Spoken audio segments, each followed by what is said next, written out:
sus retos demográficos y ecológicos, Europa necesita profundizar en la sostenibilidad demográfica. Rainer Klingholz. Si pregunto a alguien de los telespectadores que levanten la mano aquellos que sepan cuántos habitantes hay en este mundo, bueno, pues serán muchos los que me dirán, pues algo así como entre 6.000 millones y 7.000 millones de ciudadanos metidos en este planeta que va a 240 kilómetros por segundo en el espacio. Pero si les preguntamos, si me preguntan a mí, ¿qué va a pasar con los jóvenes? ¿Qué va a pasar con los mayores? ¿Qué va a pasar con la población femenina? ¿Qué va a pasar con las tasas de empleo? Resulta que el desconocimiento nuestro es, bueno, es escandaloso. Y es tan escandaloso, y eso es más grave, el desconocimiento de la clase política, de saber si ellos podrían perfilar estos movimientos poblacionales de jóvenes, de mayores, femeninos, a nuestro gusto, que fuera una estructura más justa o, digamos, menos injusta de lo que, si no hacemos nada, será dentro de unos años. Europa tiene la tasa de fertilidad más baja y la población más vieja del mundo. Además, la cantidad de habitantes comenzará a disminuir en breve. Eso hace insostenible el sistema del bienestar y que Europa siga siendo competitiva.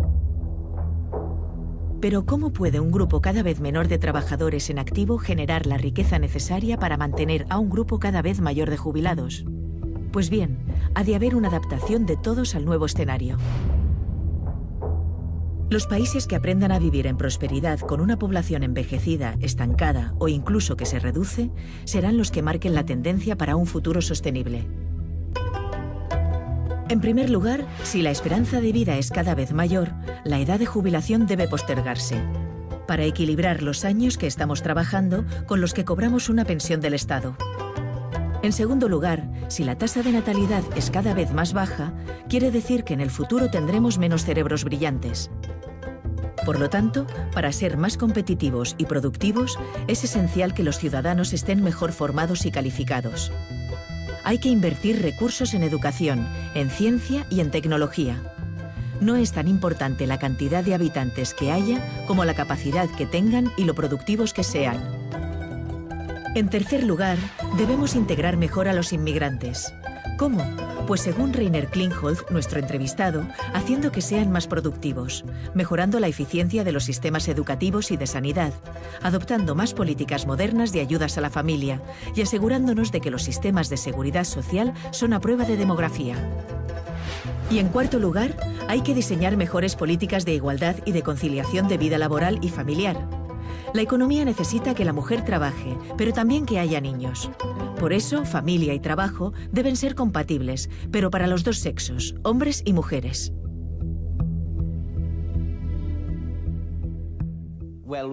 Ahora sabemos, gracias a tu investigación, que los países que aprenden a vivir con el descenso demográfico,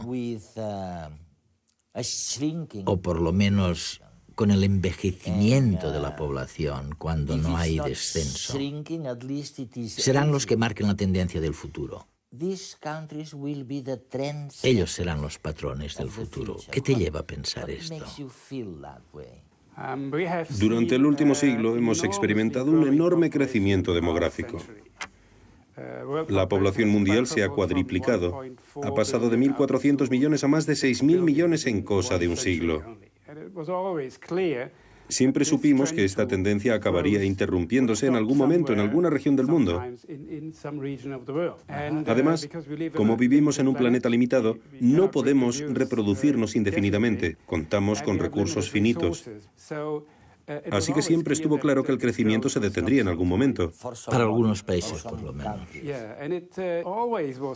Y siempre supimos que sucedería en Europa, porque Europa fue el continente en el que empezó la denominada explosión demográfica en el siglo XVIII, como consecuencia de los avances médicos e higiénicos. Así que fuimos los que marcamos la tendencia en los siglos XVIII y XIX al inventar la explosión demográfica. Y también hemos sido los primeros en presenciar ahora una tasa de natalidad muy baja. En países como España o Alemania, la tasa de natalidad es de 1,4 hijos por pareja, lo que significa que cada generación es un tercio más pequeña que la de nuestros padres, porque hay 2 progenitores, pero solamente 1,4 hijos. Así que falta un tercio, y esa población disminuirá a largo plazo, porque habrá 100 mujeres, 66 hijas, 44 nietas y solamente 30 bisnietas. En 3 generaciones, en ni siquiera 100 años, nuestra población podría pasar de 100 a 30. Al mismo tiempo, nuestra salud mejora cada día y también vivimos más. La esperanza de vida ha aumentado mucho. Se incrementa en 2 o 3 años cada década. Y puede aumentar unos 20 o 30 años más. De modo que la población media en países como España podría por lo menos vivir 80 años o quizá 90 o 95. Todo ello provoca el envejecimiento de la población, porque hay menos jóvenes para tomar el relevo y los ancianos viven cada vez más. Y trabajan. Por supuesto. Como envejecen con bastante salud y están mucho más sanos que en el pasado, pueden trabajar durante más tiempo, porque en algunos países el tiempo en el que la gente recibe la pensión de jubilación dura más que la vida laboral. Esto es completamente nuevo en la historia de la humanidad. En el pasado, las personas normalmente trabajaban hasta que tenían 65 años, o en el caso de los campesinos, incluso más. Prácticamente trabajaban hasta que morían. Hoy en día, cuando la gente se jubila, tiene por delante todavía 20, 30 o incluso 40 años. Por supuesto, lo primero que hay que hacer es llenar ese tiempo con cosas interesantes para hacer. Pero también hay que ocupar el tiempo generando algún ingreso. A menudo solemos pensar que las personas jóvenes son mucho más productivas e innovadoras que las mayores. Sin embargo, no tiene por qué ser así. La edad aporta experiencia, y está demostrado que cuando se combina en un mismo equipo a gente joven con gente mayor, se obtienen mejores resultados. De hecho, se ha visto que el aumento de la tasa de empleo de los mayores no ha menoscabado la de los jóvenes, sino que han aumentado las dos. Lo realmente nuevo es que puede darse una situación en la que más mayores y más jóvenes trabajan. Dicen los expertos que quizá esa sea una de las claves que permitirán que la vieja Europa siga siendo competitiva en el escenario global. Porque ahora mismo tenemos un problema. Nuestro continente tiene la tasa de fertilidad más baja del mundo, a la vez que una población cada vez más envejecida. Está cambiando el balance entre contribuyentes y destinatarios de prestaciones. Básicamente, los contribuyentes más potentes son los trabajadores, los que reciben algún salario. Y los beneficiarios más potentes, excepto en lo que se refiere al programa de educación, son las personas mayores. Para el economista Sergi Jiménez, profesor de la Universidad Pompeu Fabra e investigador del Centro de Análisis Económico FEDEA, eso genera tensiones en nuestro sistema de bienestar. Lo de aumentar la edad de jubilación es una consecuencia directa de las tensiones demográficas.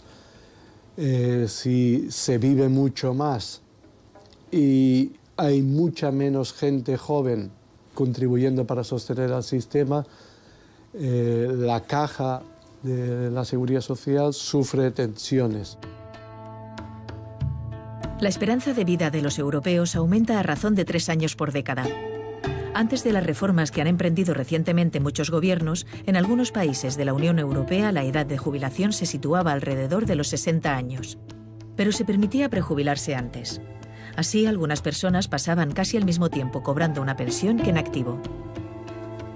Es necesario reajustar el balance aumentando un poco el periodo durante el cual se contribuye y disminuyendo a la vez un poco el periodo durante el cual se recibe la prestación. Un pensionista actual español recibe el 80% de su último salario, que puede ser desde 600 euros a 2.400 euros. Eso en relación al salario medio, que es unos 1.600 euros, es mucho. Un pensionista en Alemania cobra aproximadamente el 25% de su último salario, o 30%. Y en Estados Unidos igual. La única diferencia es que el nivel de salario en Alemania o en Estados Unidos es relativamente más alto. Pero en términos de generosidad relativa respecto a la posición del trabajador medio, el sistema español es muy generoso. Y eso no se comenta. Aunque no existen fórmulas mágicas, los expertos proponen flexibilidad. Por ejemplo, aumentar la edad de jubilación, pero ligarla a la evolución de la esperanza de vida y al nivel de crecimiento del PIB. La realidad demográfica y social ha cambiado y no nos queda otra que adaptarnos.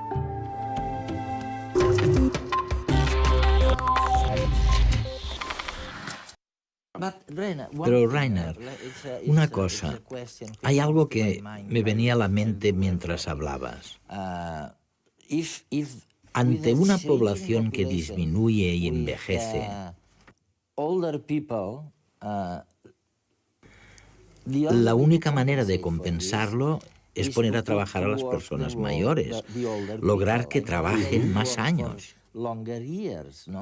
Eso es correcto, ¿no? Es decir, en lugar de protestar y querer que la edad de jubilación se sitúe en los 60 años, deberíamos estar contentos y darnos cuenta de que sería una solución eficaz si dijéramos que a partir de ahora la edad de jubilación será los 70. Eso es así, ¿no? Sería parte de la solución, creo. Está claro que una población envejecida necesita dinero, porque los mayores necesitan pensiones, necesitan un buen sistema de atención sanitaria y de cuidados, y solamente pueden pagarlo los que trabajan. Si la proporción de personas que trabaja disminuye, o bien logramos que sean más productivos, más innovadores, y para eso necesitan más formación, o bien los que trabajan lo hacen durante más tiempo. Sin embargo, de nuevo, solamente podemos lograrlo con una educación adecuada porque sin una formación apropiada, la probabilidad de perder el empleo a los 50 o 55 años es bastante elevada. No es posible conservar el trabajo hasta los 70 o 75 años sin la formación adecuada. Estás tocando un asunto crucial. Es el de la educación. Vaya, según lo que dices, mis telespectadores podrían sacar la conclusión de que con la formación adecuada, si uno invierte en nuevos temas, nuevas competencias, nuevas habilidades, probablemente resulte que los mayores que trabajen sean tan productivos que los jóvenes no tengan que tener miedo de no encontrar un trabajo, porque los mayores trabajan. Sí, hoy en día en muchos países como Alemania, e incluso en Francia, muchos creen que hay que hacer que los mayores dejen de trabajar para evitar el desempleo entre los jóvenes. Es decir, que los mayores les quitan lugares de trabajo. Sin embargo, si analizamos las tasas de ocupación de personas mayores en varios países europeos, el índice más alto de ocupación entre personas mayores lo hallamos en países como Suecia, Dinamarca, Suiza y Gran Bretaña. Y si miramos la tasa de desempleo global, estos países también tienen de lejos las tasas más bajas de desempleo. Y también tienen las tasas de desempleo más bajas entre los jóvenes. Esto solamente puede significar que las personas mayores, de 60 o 65 años, sin duda ocupan un puesto de trabajo, pero a la vez son tan creativos, tan productivos, que crean más ocupación al mantenerse en activo. Es importantísimo lo que estamos sugiriendo. O sea, lo que estamos diciendo es que los mayores, la gente de más edad, si llevamos a cabo las reformas educativas necesarias para transferirles las competencias que necesitan nuevas para conseguir trabajo, si hacemos esto, resulta que, bueno, un puesto de trabajo adicional otorgado o encontrado por los mayores, en modo alguno va a socavar, va a reducir los puestos de trabajo de los jóvenes. Pensemos ahora un poco en las mujeres, en la diferencia de sexos, en los hombres y las mujeres. Se dice, bueno, no hablemos de suposiciones, hablemos de la situación real. Y la situación real es que yo vengo de un país como España, en el que sucede algo muy extraño con las mujeres y el empleo. La tasa de fecundidad es baja, muy baja, una de las más bajas de Europa. Cada mujer tiene un hijo, algo. Y sin embargo, se trata de uno de los países con la tasa de desempleo femenino más alta. ¿Cómo se explica esto? Es bastante poco corriente porque tenemos otros países europeos como los escandinavos, Suecia, Finlandia, Noruega, Dinamarca e incluso Francia y Países Bajos, en los que hay una tasa de ocupación femenina muy alta junto con una tasa de fecundidad también alta. Eso contradice un poco la imagen que ofrecías de España. ¿Y cuál es el motivo? Pensemos que hace 200 años las parejas tenían 6, 7, 8, 9 hijos. Hay muchas razones por las que la gente tiene menos hijos hoy en día. Todo tiene que ver con la evolución de la sociedad. Y el principal motivo de la revolución social ha sido el cambio en el papel que desempeña la mujer en la sociedad. Todos los países de Europa se han modernizado para que las mujeres tuvieran una mejor educación y un mejor acceso al mercado laboral.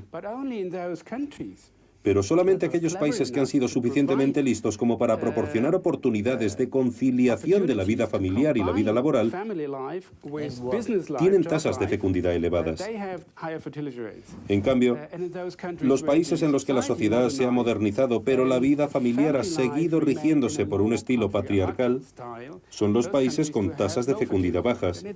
Y es interesante constatar que son principalmente los países europeos católicos, como Italia, España, Portugal, los que tienen tasas de fecundidad bajas, porque la Iglesia Católica sigue queriendo preservar un modelo antiguo de vida familiar en el que las mujeres se quedan en casa y los hombres salen a ganar el pan.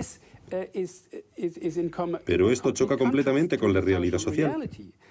Y en los países en los que la realidad social contradice la ideología, el planteamiento ideológico patriarcal de la familia, las personas deciden no tener hijos o tener solamente un hijo.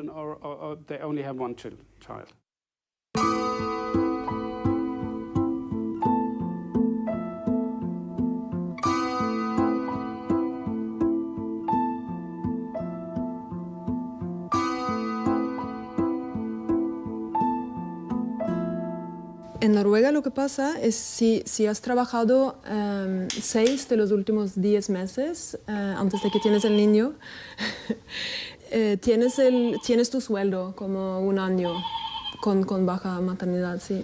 Y entre los padres lo pueden dividir este año. Los primeros 9 semanas tiene que coger la madre.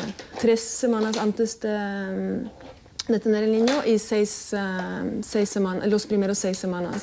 Y después el padre tiene que coger 10 semanas. Entre los dos pueden elegir cómo hacerlo, hacer 50-50 o hacer, sí. Hasta que tienes 18 años hay algo que recibes cada mes, que es igual 125 euros o algo así. Y también, si quieres quedarte en casa con los niños y que no van a guardería, recibes 400 y algo euros cada mes para cada niño también, para poder, sí. Eso es los primeros 3 años. También es que en Noruega lo normal es que trabajan de 8 o 9 hasta las 4 o 5. Sí, con media hora para comer a mediodía y está. Este es lo normal. Yo creo que Noruega tiene uno de los horarios más cortos en Europa, sí. Allí hay tantas ayudas que al final la economía no te para, ¿no? Que aquí es que hay gente que no puede, y mucha, ¿no? Por razones económicas. Yo lo veo muy difícil aquí tener niños sin abuelos o sin gente al lado, ¿no? Porque veo que tengo muchos amigos que acaba a las 8 de la noche y él a las 8 duerme, así que...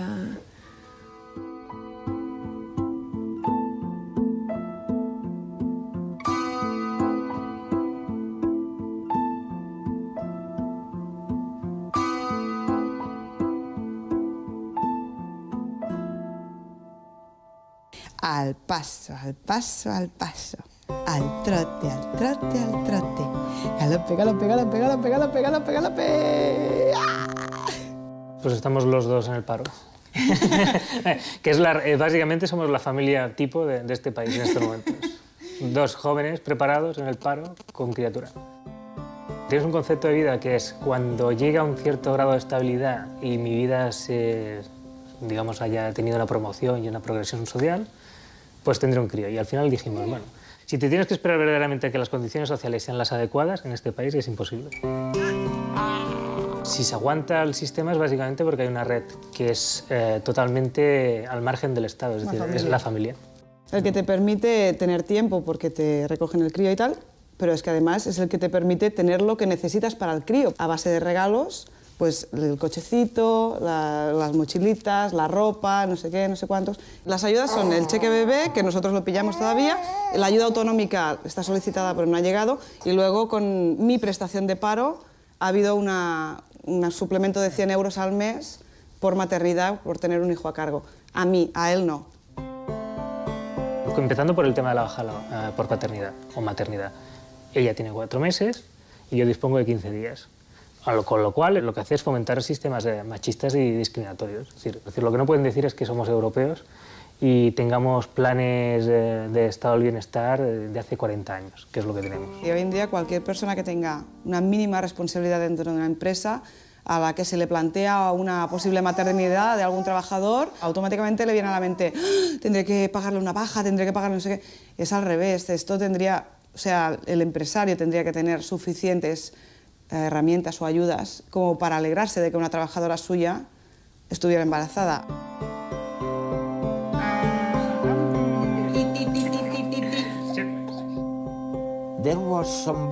Cuando estábamos en el hotel, un chico español que trabaja en la cocina se ha acercado a nosotros porque quería saludar a las personas que hacen el programa de redes, que él conoce muy bien. Y me ha dicho que está feliz, muy feliz, y que hay muchas personas procedentes de España que buscan ahora un trabajo en Alemania.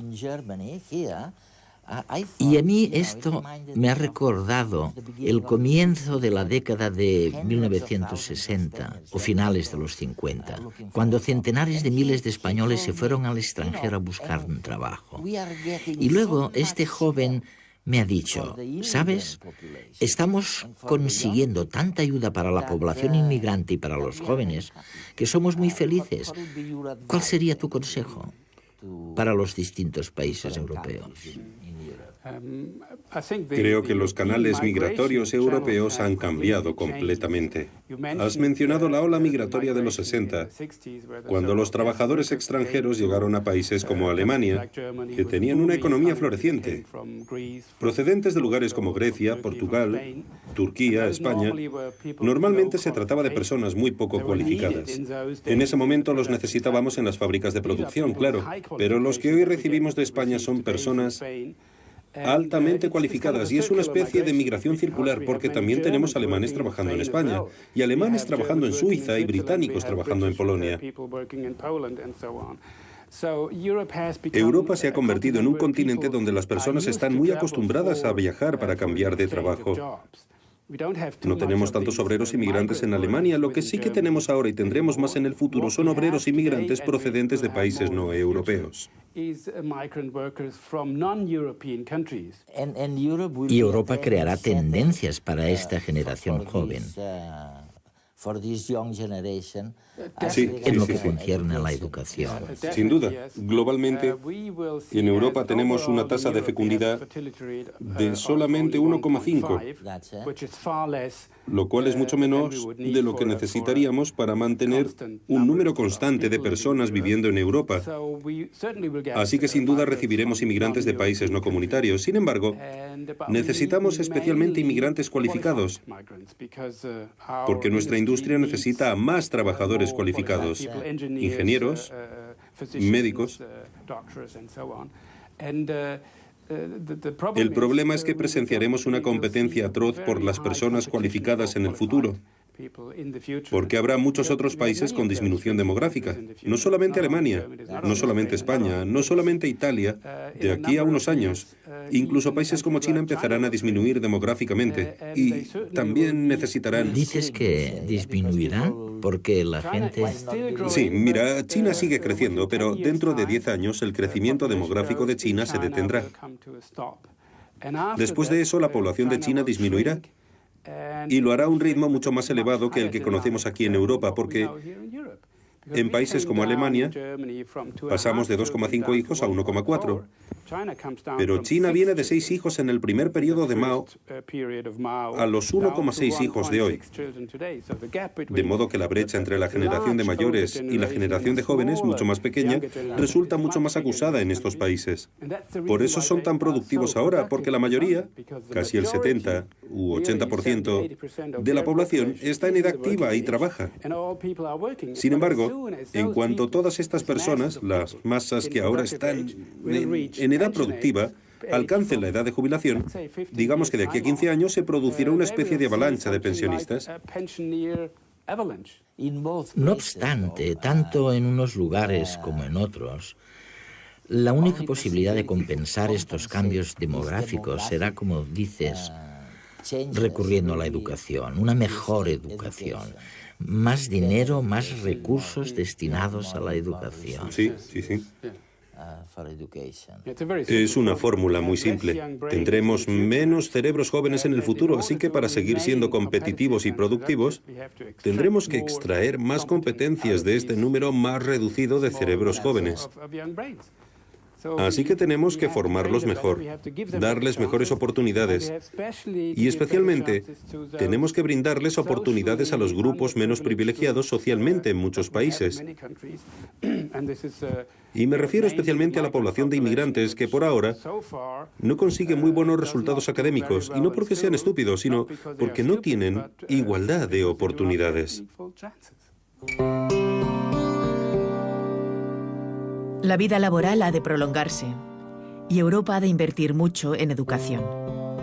Rainer Klingholz.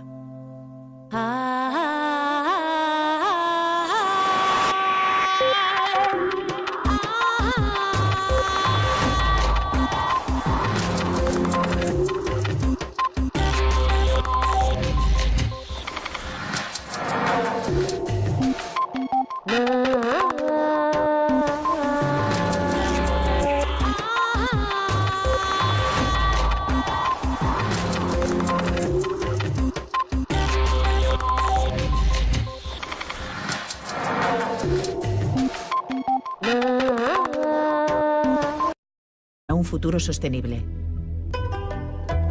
En primer lugar, si la esperanza de vida es cada vez mayor, la edad de jubilación debe postergarse, para equilibrar los años que estamos trabajando con los que cobramos una pensión del Estado. En segundo lugar, si la tasa de natalidad es cada vez más baja, quiere decir que en el futuro tendremos menos cerebros brillantes. Por lo tanto, para ser más competitivos y productivos, es esencial que los ciudadanos estén mejor formados y calificados. Hay que invertir recursos en educación, en ciencia y en tecnología. No es tan importante la cantidad de habitantes que haya como la capacidad que tengan y lo productivos que sean. Sus retos demográficos y ecológicos, Europa necesita profundizar en la sostenibilidad demográfica. Rainer Klingholz.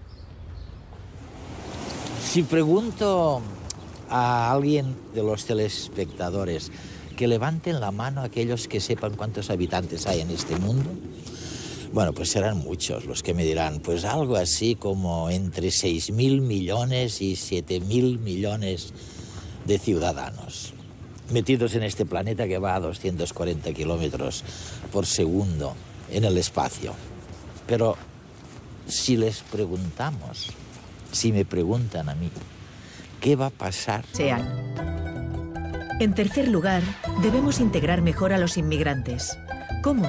Pues según Rainer Klingholz, nuestro entrevistado, haciendo que sean más productivos, mejorando la eficiencia de los sistemas educativos y de sanidad, adoptando más políticas modernas de ayudas a la familia y asegurándonos de que los sistemas de seguridad social son a prueba de demografía. Y en cuarto lugar, hay que diseñar mejores políticas de igualdad y de conciliación de vida laboral y familiar. La economía necesita que la mujer trabaje, pero también que haya niños. Por eso, familia y trabajo deben ser compatibles, pero para los dos sexos, hombres y mujeres. Con los jóvenes, qué va a pasar con los mayores, qué va a pasar con la población femenina, qué va a pasar con las tasas de empleo. Resulta que el desconocimiento nuestro es, bueno, es escandaloso. Y es tan escandaloso, y eso es más grave, el desconocimiento de la clase política, de saber si ellos podrían perfilar estos movimientos poblacionales de jóvenes, de mayores, femeninos, a nuestro gusto, que fuera una estructura más justa o, digamos, menos injusta de lo que, si no hacemos nada, será dentro de unos años. Europa tiene la tasa de fertilidad más baja y la población más vieja del mundo. Además, la cantidad de habitantes comenzará a disminuir en breve. Eso hace insostenible el sistema del bienestar y que Europa siga siendo competitiva. Pero ¿cómo puede un grupo cada vez menor de trabajadores en activo generar la riqueza necesaria para mantener a un grupo cada vez mayor de jubilados? Pues bien, ha de haber una adaptación de todos al nuevo escenario. Los países que aprendan a vivir en prosperidad con una población envejecida, estancada o incluso que se reduce, serán los que marquen la tendencia para